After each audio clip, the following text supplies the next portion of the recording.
Hello and welcome to this edition of EdTech Mondays Africa. My name is Joy Doreen Bira. On this edition, we're talking about diversifying learning pathways for out-of-school young people. And here is why. According to UNICEF, nearly 47 million children aged 6 to 17 across East and Southern Africa, including Kenya, are out of school. The most affected of this number are young people living in crisis areas and marginalized, underserved, and under-resourced areas. In Kenya alone, the 2021 UNICEF Out of School Children Initiative identified 1.13 million primary-aged children left out of education due to factors like poverty, child labor, early marriage, nomadic lifestyles, disability, and climate shocks. Traditional education systems in Kenya often fail to accommodate the diverse needs of these young people. Rigid academic pathways and limited flexibility leave many young people, especially those from marginalized and crisis-affected communities, excluded from learning opportunities. On the other hand, diverse learning pathways, including vocational training, digital education, and informal learning, ensure that these young people have access to education that suits their circumstances.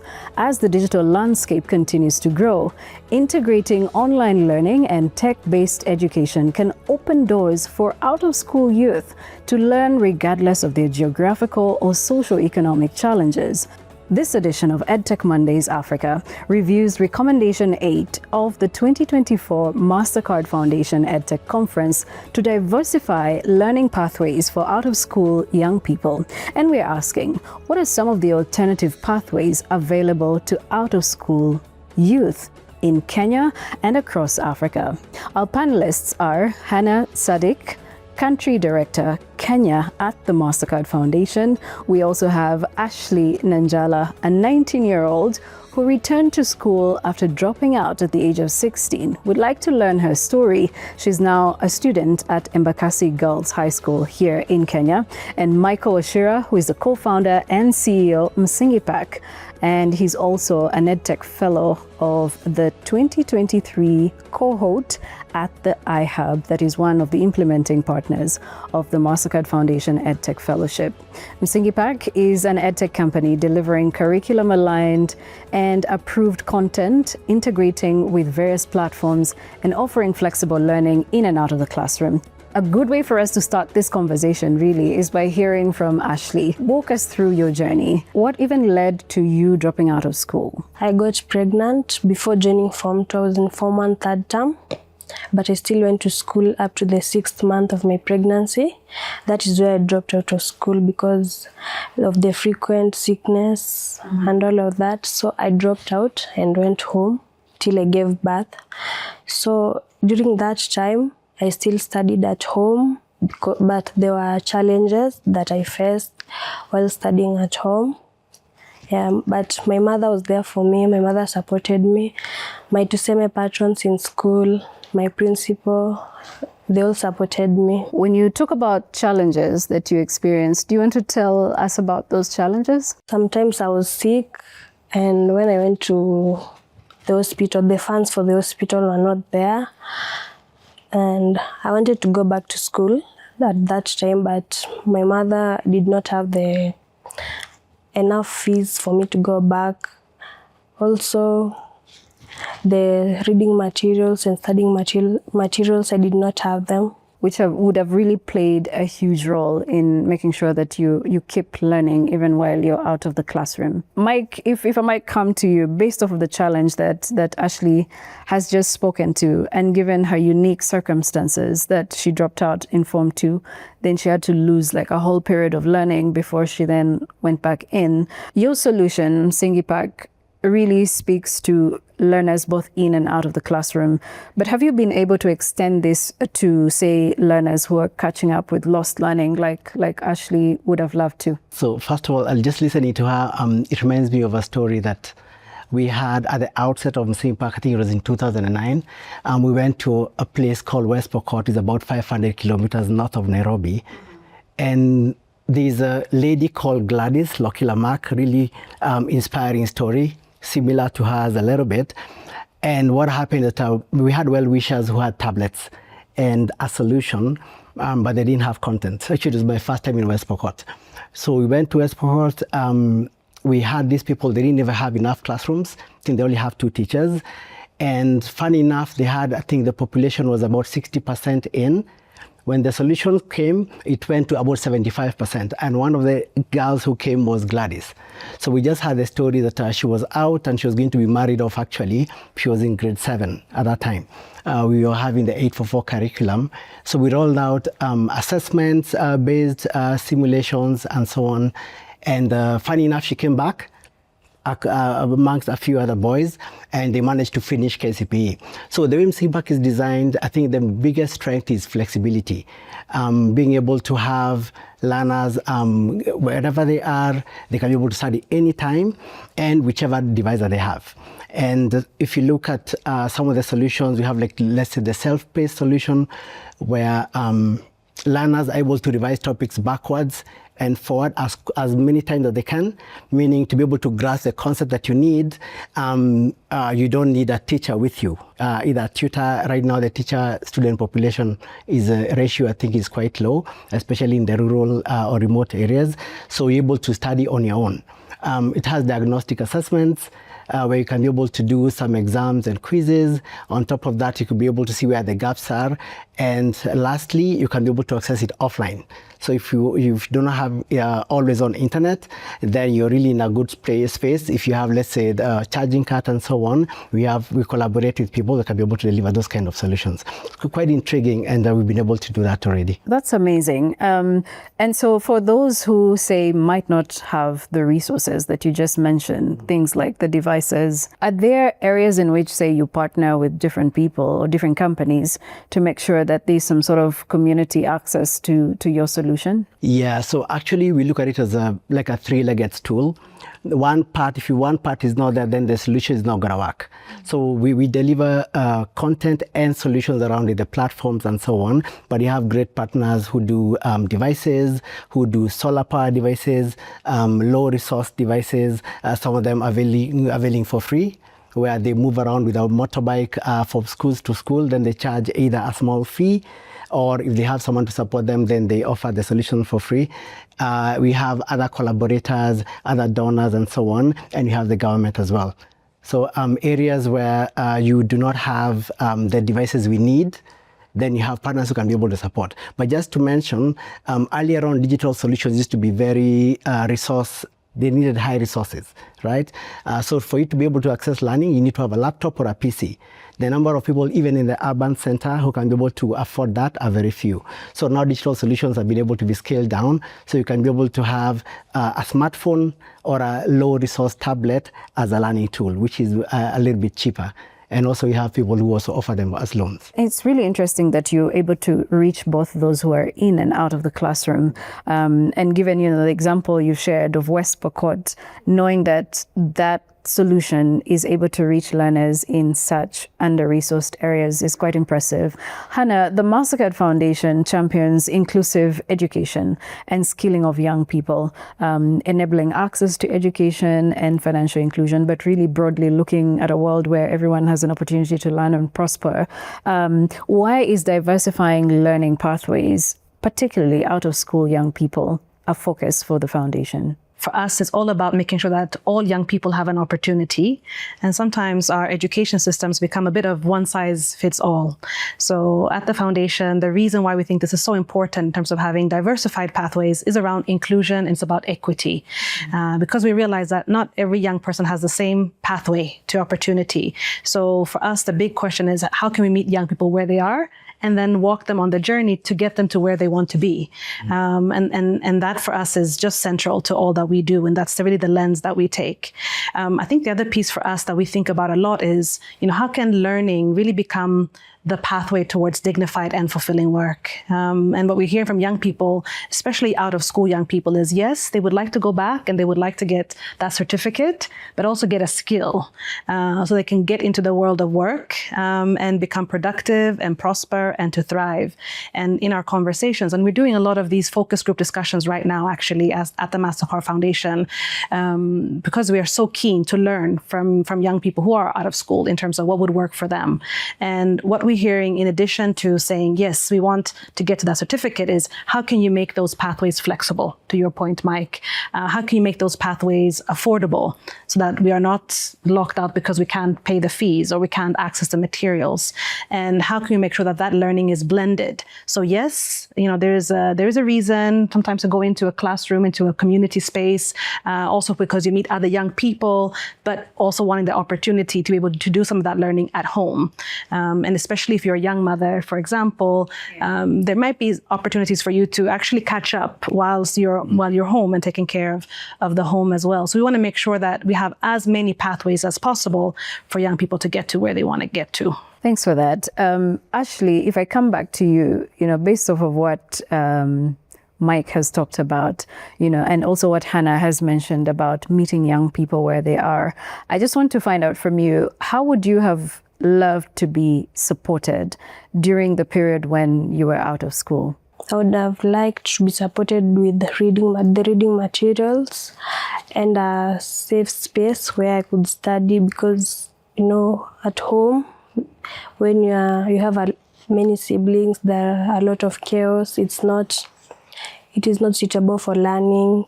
So I would have suggested a quiet and safe place for studying and the reading materials. Tell me about the school that you were studying at at the time when you dropped out of school. Was the school administration supportive? How would you have loved to be supported at that point in your life when you were dealing with this challenge? The school which I was studying, it's still the same school in which I am now.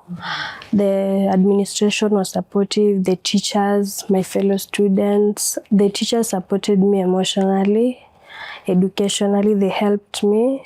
I did not feel like I was left out, that I was an outsider. I felt like one of them because they supported me. They advised me sometimes. They called me away from other students. They talked to me. They told me that I had a great future. My life did not end there. My studies did not end there. If I wanted to continue, I will continue. They also allowed me to go to school before I delivered. So I went to school up to my 6th month of pregnancy. Then I went home. Then you went home after that. All right.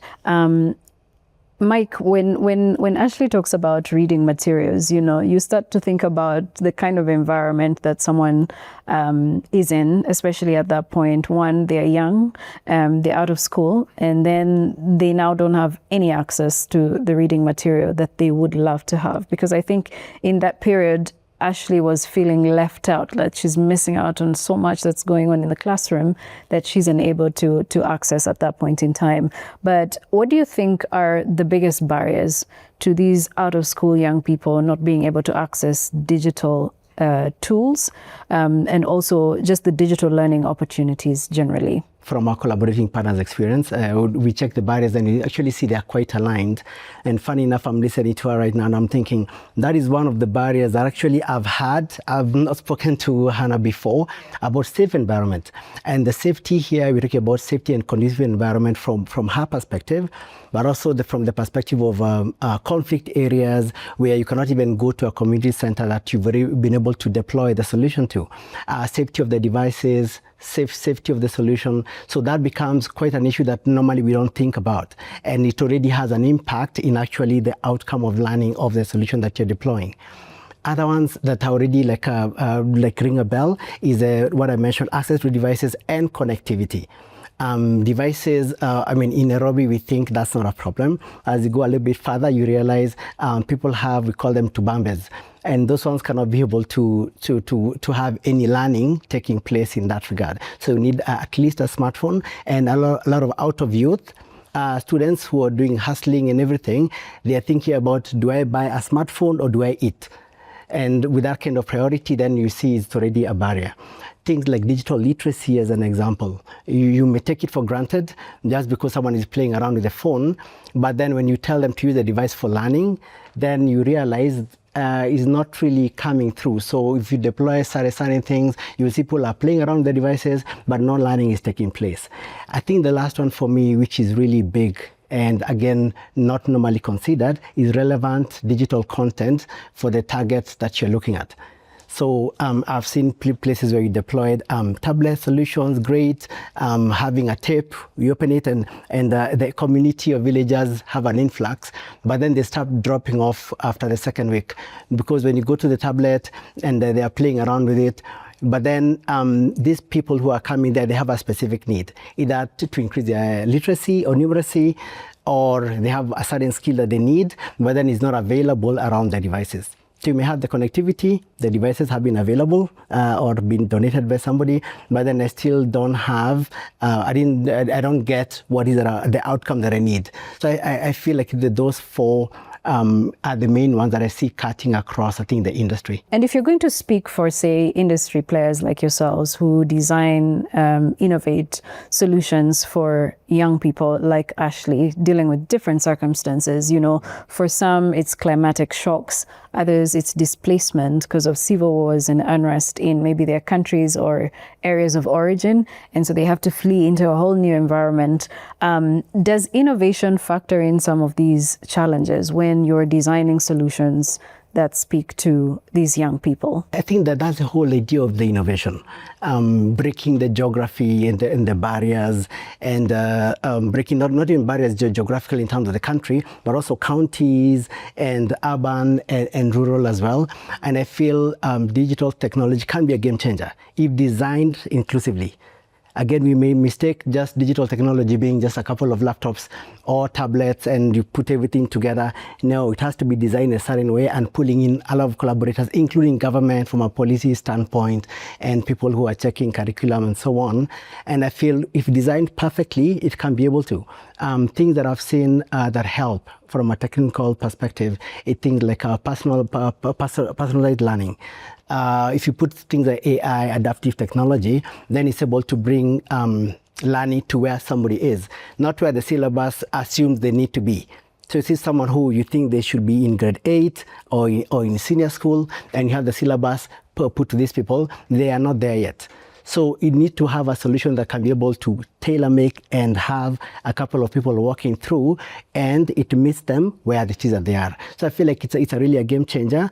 And having equal access to content is also one of the biggest players, I think, for me, because if as a parent, what I've seen happening is that if I have a child, I'll try hopping around school to school and to take them to the best school with the best teachers, and that means people in the remote area, then they cannot be able then to afford that, or they don't have access to it.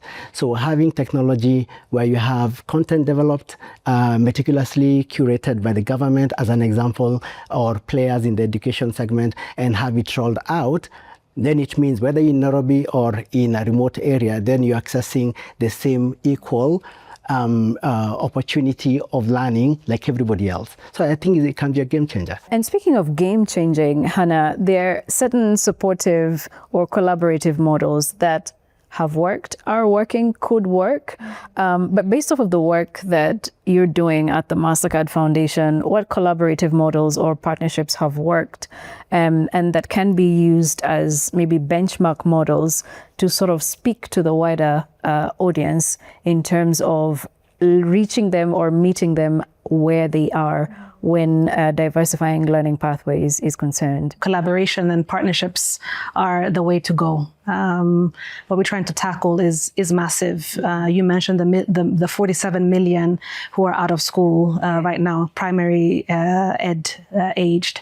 And when you zoom out to the full sub-Saharan Africa, it's actually 108 million who are out of school. So the issue is massive, which means that we need to have so many hands on deck. Everyone needs to be all in. And the question is, what works? And so I like that question. I think what works, number one, for me, is putting the young person at the center. So it's, I think when we think collaboration, we think of, government, we think of industry, we think of civil society, etc. And so often we forget the learner, the young person, Ashley, that need to be actually at the heart of that engagement and one of the co-creators, one of the collaborators. And I think that's one of the things that I think at the Mastercard Foundation has really been what has worked. Whenever we've had young people part of the co-creation of solutions, that has been critical. One thing that comes to mind is something that we're doing in the TVET space. So in the TVET space, we have partnerships between TVET institutions and private sector employers and young people, basically shaping the curricula in a way that's relevant for those employers. I think oftentimes we skill, and then we hope somehow the market will absorb. And in this case, in that partnership that we're having with CI Can, we've started actually with the demand and with the employers. What is the kind of young person you would like to see work at your hotel or work at your factory? And let's work backwards. So that kind of co-creation of curricula has been fantastic between employers and the training institutions. Also apprenticeships, and really making sure that young people get a chance to get on-the-job training by the very same employers who have been part of shaping that curricula and then absorbing. And we're seeing in our TVET program much higher employability of those students, currently at 65% of transition rates.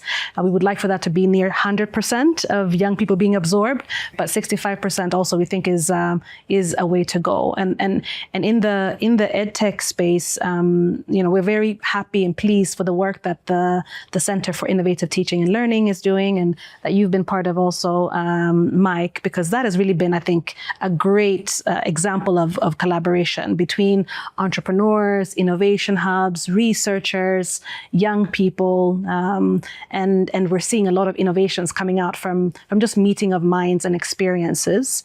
And I think we can do so much more. In the out of school youth space, we are currently in discussions with the government of Kenya in terms of, is there something we can do at scale to really make sure that young people get to complete their secondary education, like Ashley, and how we can support that, especially in some of the counties that were mentioned, because we see that the divide is so clear between those counties that are in the arid, semi-arid areas, or in underserved areas, or even urban informal areas in terms of diverse pathways to finish your education. So that collaboration with the government that's upcoming, that we're discussing, will also be very exciting. They always say Kenya, just like any other African country, we're not short of policies. It's the implementation part that is always the challenging part. But as players in industries and in sectors that are driving towards transforming the lives of young people, do you think we need to revise certain policies to allow for more young people to be included in the education ecosystem? How exactly should we go about this? I think implementation, is often where we need to do more and we can do better. I know in the out-of-school youth space, there are conversations around how can we offer that alternative pathway to complete secondary education, and looking at how we revise curricula to really give framework for that, and to make sure that if we do put young people on that alternative pathway, that they actually do get a degree at the end of it. So making sure that that curricula actually leads to something meaningful is very critical, and there's a role for policy and curricula in that space. But I think there are so many other levers that are also important. Talking about the learning spaces, for example, I love the point that you made, Ashley, that sometimes you do need a safe space, and that may not be at home, but it may not also be necessarily the school. It could be a community center. It could be in a church, wherever you feel like is safe for you. So actually focusing in on and really making sure that we have those learning facilities is another lever. Even as we work on policy, is something that we can be doing. Or really looking at the teachers, the learning facilitators, because in as much as you may be able to do that learning on your own, also having somebody in the community space that can support you with the digital skilling, so you know how to use Mike's solution, is also super critical. And we can, as we work on policy and curricula, we can begin to equip develop and expand those kinds of facilitators who know how to deliver blended learning. I think we can think of it as several building blocks, and some of them we can work on at the same time, so that when we have that window, we are actually ready with the full solution set. But I would love to hear what you have to say as well. So just speak from what you're saying, looking like a pizza, so policy is like one piece. And I don't think it's about for one waiting for the next to happen. And if I remember where we started as Msingi Park, it was way before the government implemented policy. We had challenges, of course, getting in there and you want to have your content approved and nobody in the government understands digital learning in that space, then of course it was difficult. But that didn't mean we don't start. So I think we start, you already have people in the market who would like to grab a couple of wins in that regard. But I think policy needs to continue. Again, policy keeps on changing and depending on feedback. So once policy was implemented, then it becomes much easier for us and for our partners to be able to implement the solutions. So the Ministry of Education getting aligned and Ministry of ICT getting aligned means also the market then is getting aligned. So I feel policy is very important. The same way all the other facets are important, but they don't have to wait for each other. Actually, right now that you're feeling that the teacher's part is lagging a little bit behind. So you're having devices going to the school, but then the teacher is not understanding exactly what to do. Then there's a mismatch in terms of alignment, which should be fixed. But then I don't think it was a bad idea to have that happening. So I think everything is moving and we keep on pushing it until we have all the ducks in a row. Very corporate language, ducks in a row. But Ashley, if I'll come to you just to speak to someone who makes decisions on your behalf based off of your situation and the experience that you had, what would you want them to know about people who might have to put a pause on school and want to go back and resume at a certain point, or maybe even do not want to stop, but because of the circumstances, they're forced to put a halt on education? What would you tell them today? Because I'm sure while you were at home, there were so many things going through your mind, right? Tell us about some of those things. Okay, I would like to tell them that in most communities, mostly in the urban areas and the rural areas, as Mike has said, the facilities for studying are few, and most cannot be accessed by every student. So I would like them to create and build more centers for studying, not necessarily the center with books or libraries, but the digital centers like which have computers for them to study. There should be cheap internet for the students to use and to access. Is there something else in terms of, say, the content that you're studying right now? Because I think maybe when you were at home, you were thinking about different things, like, I wish I had this, I wish I had that, I wish I had, what are some of those wish list items that you had listed down when you were trying to find your way back into school? I wished I had the gadgets that Mike had said. Because I was young and my mother was saying you cannot use digital gadgets because you're still in school. And those, I wished I had them so I could study. If I had them, I'll be very far by now. Be very far. And I agree, really, that sometimes, we need the mindset shift for us to be able to even cascade that, not just to the learners, but also to the caregivers, in this case, the parents, the guardians as well, so they can understand the value of devices or digital devices and, how it also diversifies learning pathways for young people. But as we bring this conversation to a close, there's so much that we can talk about where government is concerned, but also not forgetting the fact that the government creates an enabling environment, but how does the private sector support the change, the transformative change when it comes to diversifying and transforming the education ecosystem? I think that there's a role that we have to play. Mike, what are some of the things that you think needs to be ducked in a row for us to be able to get it right? Knowing that we are now looking at a world where learning doesn't just happen in a classroom. It pretty much happens everywhere. It's just we now need to channel it into value, like a value proposition for this diversified learning. At the end of it all, whether someone is in a classroom or not, as long as they're learning, that learning needs to be channeled somewhere. And I think that's pretty much the reason why we're having a conversation on diversifying learning pathways, so that we're able to allow more young people to thrive where they are. First of all, where we are now is not where we used to be. We've been doing this, I think, now 15 years. If I tell you the story at the beginning and now, it's like black and white. So before I complain of what we do not have, first of all is to appreciate this kind of conversation. We didn't have this kind of conversation before. We didn't have the efforts that the Mastercard Foundation have been able to do. We did not have the kind of fellowships you're speaking to.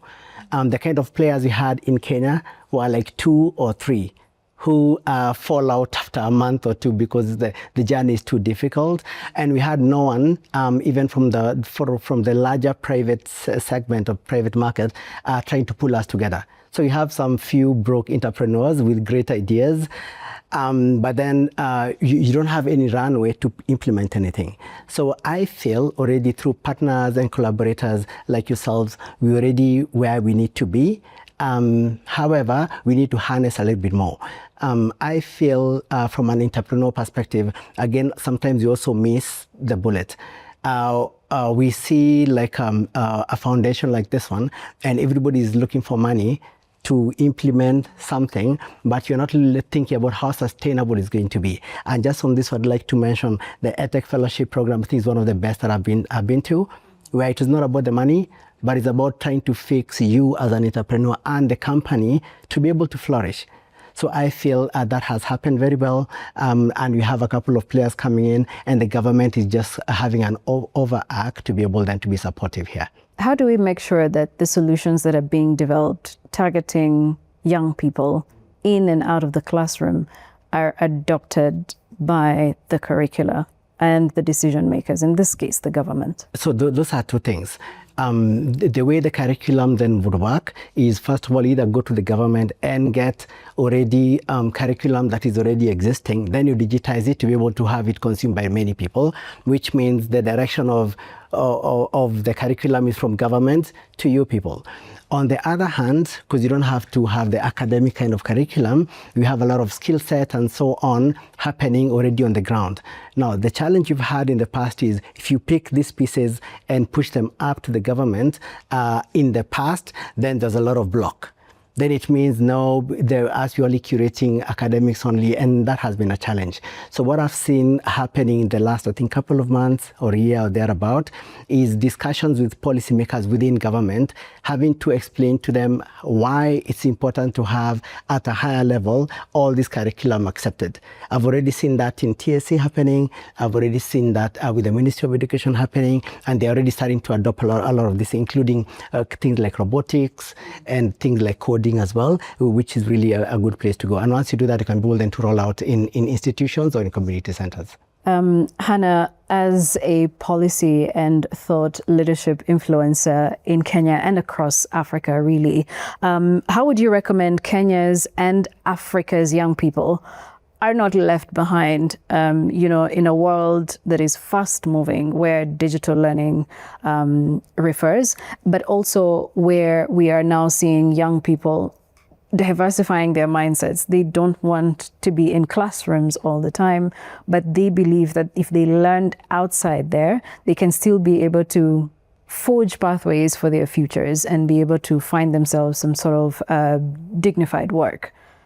What would you recommend happen? I think one thing that I hear loud and clear is on the digital infrastructure. It's around getting devices to many more young people. It's around internet access. We still have significant digital divide. So we still have to do a lot. We appreciate the progress that has been made, especially in a country like Kenya, but there's so much more that we need to do, especially in some of the counties that are more remote, more marginalized. And then electricity. I think we forget that in this conversation sometimes, that not everyone has access to electricity, and it costs money, right?